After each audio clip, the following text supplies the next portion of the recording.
मित्रांनो, तुझेच मी गीत गात आहे या मालिकेच्या आजच्या भागामध्ये क्षमा आता स्वराला म्हणते, तू का नाही सांगितलं मल्हार गुरुजींना की तूच त्यांची मुलगी आहे म्हणून. त्यावरती आता मी आत्ताच्या आत्ता जाऊन सांगणारच आहे असं क्षमा म्हणते आणि ती जायला निघते.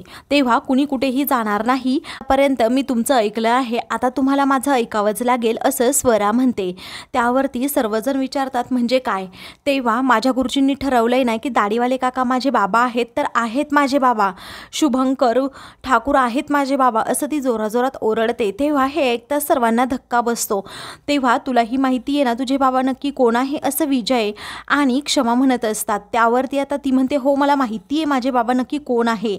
आता बाप्पाच्याच कृपेने माझ्या बाबांसमोर म्हणजेच मल्हार गुरुजींसमोर सत्य येईल की मी त्यांची मुलगी आहे आणि जेव्हा यायचं असेल ना तेव्हा येऊ देत. पर्यंत तुम्ही म्हणाल तसंच मी वागत होते, परंतु आता इथून पुढे नाही, कारण की आता मी माझ्या मनाप्रमाणे वागणार, गुरुजी म्हणतील ना तसंच करणार. आता ते मला US ला घेऊन जाणार आहेत ना, तर मी त्यांच्याबरोबर जाणार, पण बाप्पाच्या कृपेने त्यांच्यासमोर सत्य यायचं तेव्हा येऊ देत, असं म्हणून ती आता सर्वांवर चिडते. मंजुळा तिला समजावू लागते, तर मंजुळाला ती शपथच घालते मल्हार गुरुजींना काही सत्य सांगायचं नाही. सर्वांनाच प्रश्न पडतो ह्या स्वराचं नक्की करायचं काय, कारण ही तर ऐकायला तयार नाही. दुसरीकडे मोनिका खूपच खुश असते. विक्रमला ती सांगते, स्वरा नावाचा काटा कायमचा माझ्या आयुष्यातून जाणार असं ती म्हणते. त्यावरती विक्रम म्हणतो, तू तिला एवढीही गाफील समजू नको, रस्त्यावरची मुलं शेवटपर्यंत काय घात करतील सांगता येणार नाही. जोपर्यंत सनी त्या स्वराला US ला घेऊन जात नाही तोपर्यंत आपल्याला खूप सावधगिरीने राहायला हवं. डोळ्यात तेल घालून त्या मुलीवर लक्ष ठेव, जोपर्यंत ती मुलगी जात नाही ना तुझ्या आयुष्यातून तोपर्यंत तिच्यावर लक्ष ठेव. तर ती चुकून काही बडबडली आणि मल्हारला संशय आला तर खूप मोठा प्रॉब्लेम होऊ शकतो. हा मोनिका म्हणते, तुम्ही काळजी करू नका, मी सर्व काही मॅनेज करते डॅडा, असं म्हणून आता ती पुढे प्लॅन करू लागते. फोन ठेवल्यानंतर आता स्वराही तेथे येते. तेव्हा मोनिका खूपच रागात तिच्याकडे पाहू लागते आणि म्हणते, तुला कळत नाही का, कुणाच्या रूममध्ये येताना सुद्धा नॉक करून यायचं असतं. ती स्वरा म्हणते, सॉरी म्हणू का काकू. तेव्हा मोनिका म्हणते, काय काम काढलं, बोल पटकन. तू गुपचूप आता शुभंकर अंकल बरोबर US ला निघायचं. तुम्ही मला म्हणालात ना मी सेम तसंच वागते आहे, पण तुम्ही माझ्या मल्हार गुरुजींना काही करणार तर नाही ना. तेव्हा मोनिका म्हणते, नाही करणार. आता मोनिका पुन्हा रागात म्हणते, तू एकदा का US ला गेली ना तुझ्या नवीन बाबांबरोबर, म्हणजे तूही सुटशील, मीही सुटेल, तुझे मल्हार गुरुजीही सुटतील, असं म्हणून ती चुटकी वाजवून आता स्वराला रूम बाहेर काढत असते. तेवढ्यातच मंजुळा जोरात दार ढकलून आतमध्ये येते आणि म्हणते, काय काय ग ढोलके, तू काय बोलतेस, हिला काय धमकावतेस. त्यावरती मी काहीही सांगितलेलं नाही असं मोनिका म्हणते. तेव्हा तुझ्या चेहऱ्यावर ते स्पष्टपणे दिसते, कारण तुला खूप घाम आलाय, तू काहीतरी लपवतीयस, खोटं बोलतीयस. ह्या स्वराला तू तिकडे शुभंकर बरोबर पाठवून देतीयस, यात तुझं काहीतरी स्वार्थ आहे. तेव्हा मोनिका रागातच आता मंजुळाला म्हणते, ही फालतू बडबड माझ्यासमोर अजिबात करायची नाही, कारण की माझ्या मल्हारने तुला इथे घरात राहायला जागा दिली आहे ना, तर माझ्या डोक्यावर अजिबात मिऱ्या वाटायच्या नाहीत. आणि तुला जर एवढेच प्रश्न पडले असतील ना, तर मल्हारला जाऊन त्याची उत्तरं विचार. हिच्या बापाला मल्हारने शोधून आणला आहे, मी नाही. तेव्हा त्यांना तर मी विचारणारच आहे, चल ग स्वरा, असं म्हणून मंजुळा स्वराचा हात पकडते. तर आता मंजुळाचा हात जोरात मोनिका पकडते आणि म्हणते, एक मिनिट थांब.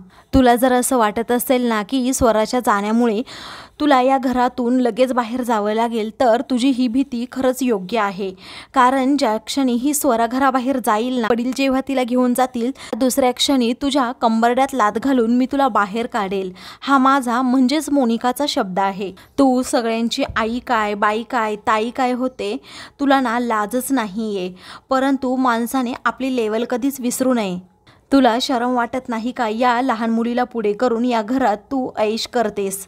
तुझी रग आणि गुरमी उतरवायला मला अजिबात वेळ लागणार नाही, असं ती मंजुळाला धमकावते. मग ती स्वराला म्हणते, स्वरा बाळा, तू इथून जावं अशी माझी काहीच घाई नाहीये.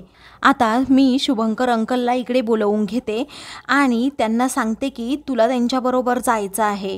तोपर्यंत तू इथे मल्हार बरोबर, तुझ्या क्षमा मावशी बरोबर आणि पिहू बरोबर जेवढा वेळ घालवायचा आहे तेवढा घालव. मॅनर्स व एटिकेट शिक, कारण तुझा क्लास आता मोठा झाला आहे.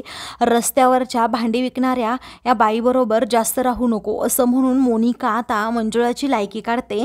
तेव्हा मंजुळाला आता खूपच राग येतो। इकडे मल्हार हा सनीबरोबर फोनवर बोलत असतो। तो पासपोर्ट विषयीच बोलत असतो की स्वराचा पासपोर्ट मी लवकरात लवकर तयार करतो, तू नको काळजी करू।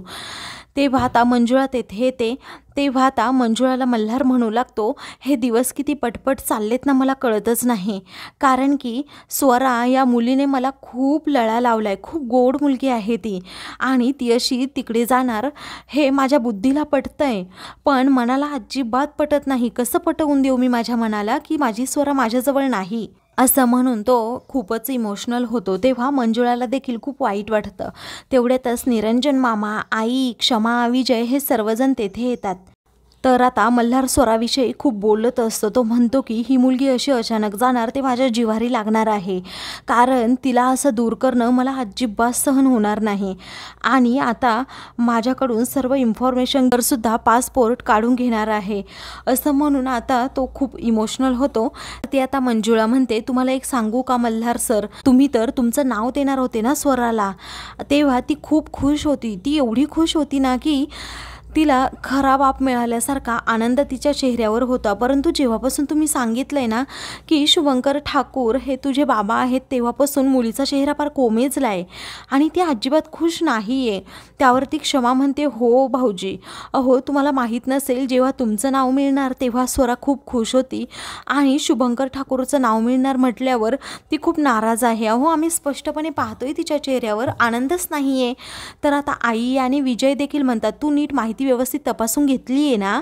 तेव्हा मल्हार म्हणतो, हो असं म्हणून त्याला आता आठवत असतं की जेव्हा शुभंकरने त्याला बोलवलेलं असतं तेव्हा एका पडद्याच्या आड स्वराचे फोटो असतात। तो त्याला फोटो दाखवतो आणि म्हणतो, हीच माझी मुलगी आहे, माझी गर्लफ्रेंड या जगात नाही आहे। तर तिने स्वतः तुला सांगितलं असतं की हीच शुभंकर आणि माझी मुलगी आहे। मल्हारला शुभंकरच्या तोंडून हे बोलणं ऐकून, स्वराचे वडील हे शुभंकर आहेत हे ऐकून आणि ते पुरावे पाहून आता खूप मोठा धक्का बसतो। त्यानंतर आश्रमातील कदम सर तेथे येतात। ते म्हणतात की आम्ही सर्व पुरावे यांना दाखवले आहेत आणि ते तपासून सुद्धा पाहिले आहेत। खरंच शुभंकर ठाकूरच हे त्या स्वराचे बाबा आहेत असं म्हटल्याबरोबरच आता मल्हारचाही नाईलाज होतो। त्याचं मन मात्र मानायला तयारच नसतं की शुभंकर स्वराचा बाप असू शकतो।